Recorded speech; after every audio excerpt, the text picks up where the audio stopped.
Hello everyone, কেমন আছো সবাই? আশা করছি সবাই ভালো আছো আর আমিও অনেক ভালো আছি। তো আজকে চলে এসেছি একটা সুন্দর ভিডিও নিয়ে। তো ভিডিওটা তোমরা শেষ অবধি দেখো, আশা করি তোমাদের অনেকটাই ভালো লাগবে। তো তোমরা তো বুঝতেই পারছো আমি কি করছি। হ্যাঁ, আমি বিপত্তারিণীর তাগা বানাচ্ছি। তো সকালবেলা সমস্ত কাজকর্ম সব সেরে নিয়েছি, সব বাসি কাজ কমপ্লিট করে স্নান করে আমি মেয়েকে খাইয়ে দেখো তাগা করতে বসে পড়েছি, মানে তাগা বানাচ্ছি। আর এখানে মামনি মানে আমার শাশুড়ি মা সব দুব্বগুলো নিয়ে এসছে আর আমি এখন তাগা বানাচ্ছি। তো তাগা টাগা বানিয়ে আমি যাব মন্দিরে পুজো দিতে। আর এইদিকে দেখতে পাচ্ছ আমার মাম্মাম কত পড়াশোনা করছে। ওর কিন্তু পড়াশোনা করার দিকে খুব মন, মানে পেন আর খাতা হলে কিন্তু ও আর কিছু লাগে না, চুপচাপ বসে লেখালেখি করবে। তো দেখো মনে হচ্ছে কত পড়াশোনা করছে। তো তারপর দেখো এদিকে মোটামুটি তো অনেকটাই বেলা হয়ে গেছিলো, মানে 10টা বেজে গেছিলো। তো অনেকগুলো তাগা করার ছিল, 12-13টা মতন তাগা বানাতে হবে। আর একা সব দুব্বো বেছে বেছে তাগা করতে গেলে অনেকটা টাইম লেগে যাবে, যার জন্য দেখো মামনি আমাকে দুব্বোগুলো বেছে বেছে দিচ্ছে আর আমি তাগাগুলো সব আগে কমপ্লিট করে নিচ্ছি। পরে আমি দুব্বো দিয়ে গিট মারবো, মানে গিট 13টা করে যে গিট মারতে হয় সেগুলো আমি করব। তো তারপরে দেখো আমরা শাশুড়ি বৌমা দুজনা মিলে তাগাগুলো বানিয়ে নিচ্ছি। তো ওর জন্য অনেকটা তাড়াতাড়ি হয়ে গেছিলো। মামনি যেহেতু আমাকে একটু হেল্প করে দিয়েছিল, যার জন্য অনেক তাড়াতাড়ি আমি অনেকগুলো তাগা বানিয়ে নিয়েছিলাম। আর এদিকে দেখো আমি 13টা করে দুব্বো গুনে তারপর 13টা করে গিট দিচ্ছি সুতোতে। তো আমি বিয়ের পর থেকেই কিন্তু এই পুজোটা করি, আর এই পুজোটা একবার শুরু করলে এটা কিন্তু ছাড়তে নেই। যেটা আমি আমার মায়ের থেকে শুনেছি, মা বড়দের কাছ থেকে যেটা শুনেছি, যে এই বিপত্তারিণী পুজো একবার করলে সেটা আর ছাড়া যায় না, সারা জীবন করে যেতে হয়। তো আমিও যতদিন পারবো ততদিন করে যাওয়ার চেষ্টা করব। তো দেখো তারপরে আমি কিন্তু আমার তাগা বানানো হয়ে গেছে আর আমি এদিকে রেডি হচ্ছি, খুব তাড়াহুড়ো করে রেডি হচ্ছিলাম। আর আমার বিছানাপত্রের অবস্থা তো দেখতেই পাচ্ছ কি অবস্থা। তো তারপর দেখো আমি কিন্তু টিপ খুব একটা পরি না, কারণ টিপ পরলেই আমার মামাম কপাল থেকে টিপ তুলে নেয়।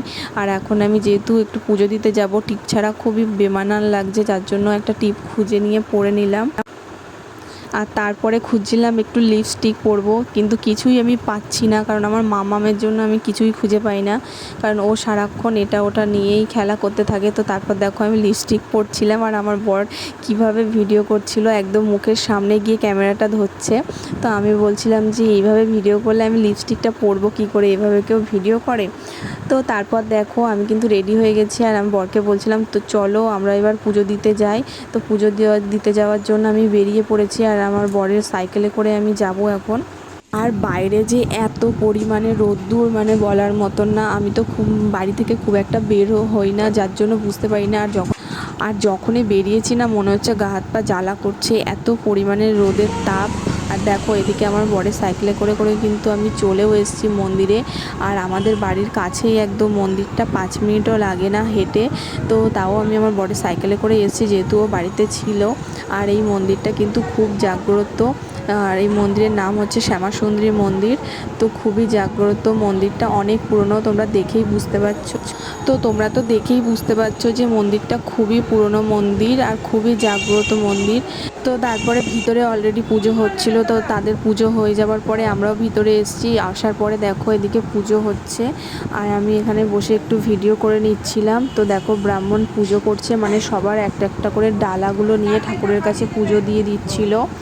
আর এই যে যেহেতু হচ্ছে মায়ের ওখানে একটা লাইট জ্বালানো আছে, ওই জন্য মুখটা তোমরা পরিষ্কার বুঝতে পারছো না। তো আমি একটু বলতে পারো চুরি করেই ভিডিও করেছিলাম, এইভাবে ভিডিওটা করাটা উচিত না, তাও করেছি একটু। আর যে আমার বর বাইরে থেকে দেখো এই ভিডিওটা একটু করেছে। তো বাইরেও অনেকে ছিল বসে, তো পুজো তখন হচ্ছিল, কমপ্লিট হয়নি। তো তখন সবার ডালাগুলো নিয়ে পুজো দিয়ে দিচ্ছিল, এখনও অঞ্জলি হয়নি। আর এবার দেখো অঞ্জলি শুরু হয়ে গেছে আর এদিকে দেখো আমাকেও দেখা যাচ্ছে একটু। তো তখন অঞ্জলি দিচ্ছিলাম। আর তারপর দেখো আমার বর একটু মন্দিরের ভিডিওটাও করে নিয়েছিল। তো দেখতেই পাচ্ছ অনেক পুরনো মন্দির, চারিদিকে পুরো জঙ্গল হয়ে রয়েছে। আর তারপরে দেখো আমার পুজো হয়ে গেছে, আর দেখো মন্দিরটা কিন্তু একদম রোডের ওপরে। তো তা আমি বরকে বলছিলাম যে দেখো ব্রাহ্মণ আমাকে ডান হাতে তাগা বেঁধে দিয়েছে। তো যাই হোক 3 দিন বললো ডান হাতে তাগাটা রাখার পরে তারপর বাঁ হাতে রাখা যাবে। আর দেখো বাড়িতে এসে আমি আমার মামাকে স্নান করিয়ে খাইয়ে ঘুম পাড়িয়ে দিয়েছি, দিয়ে তারপরে চলে এসেছি রান্না করতে। তো বাড়ির সবার জন্য মামনি ভাত আর তরকারি রান্না করে নিয়েছে, করে পুরো সব কিছু মুছে দিয়েছে। আর আমি তারপর চলে এসেছি আমার জন্য লুচি আর আলুর দম বানাতে। তো লুচি আমার একদমই খুব একটা ভালো লাগে না, লুচি খেলেই প্রচণ্ড গা গোলায়। তার মধ্যে ভাবো 13টা লুচি, মুখের কথা বলো, খাওয়া যায় না, কোনো মতেই 13টা লুচি খাওয়া যায় না, অসম্ভব ব্যাপার।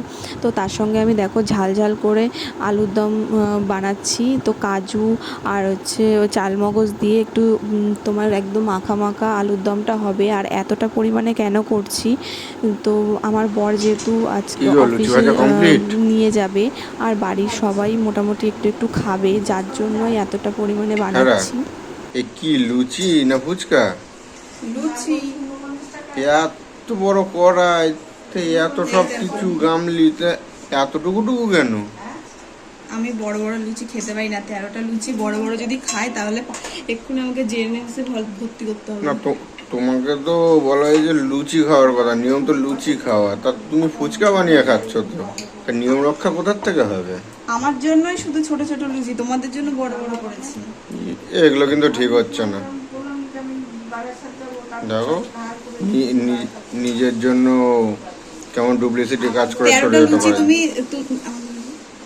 তুমি 13টা লুচি খেতে পারবে এরকম বড় বড় সাইজের? হ্যাঁ পারবো, কি আছে, তা সম্ভব না।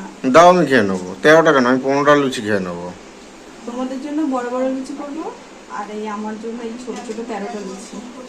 আমি 13টা লুচি খেতেই পারবো না, যদি খাই তাহলে আমাকে এক্ষুনি হসপিটালে ভর্তি করতে হবে, আর খেতে তো পারবোই না। আর লুচির সাথে কি আছে? হ্যাঁ ওই আর গ্লাস দিয়ে কেটে কেটে নাও। ও এখনো তরকারি ফুটছে? আলুর দম। বাহ, তরকারি না, বলতে আলুর দম। তো আমার মতন কে কে এরকম ছোট ছোট লুচি বানিয়ে বিপত্তারিণী পুজোতে 13টা লুচি খাওয়ার নিয়ম রক্ষা করো, তো কমেন্টে কিন্তু অবশ্যই জানিও। তো আমি কিন্তু এইভাবেই করে খাই, তারপরেও কিন্তু আমি খেতে পারছিলাম না, আর আমার অবস্থা দেখো প্রচণ্ড পরিমাণে খারাপ হয়ে গেছিলো। আমি 10টা লুচি মোটামুটি খেয়ে নিয়েছিলাম, আর লাস্টের 3টে আমি খুব কষ্ট করেই খেয়েছি, যেহেতু নিয়ম তার জন্য খেয়েছি, মানে খেতে জোর জবরদস্তি বলতে পারো, খেয়েছি কষ্ট করেই। আর তারপরে আমার খুবই অসুস্থ হচ্ছিলো, এই লুচিটা আমি আর খেতে পারছিলাম না। তো ওর জন্য আমার বর বলছিল তুমি তাহলে একটুখানি খেয়ে জলে দিয়ে দাও। তো যাই হোক, আজকের ভিডিওটা তোমাদের কেমন লাগলো অবশ্যই কমেন্ট করে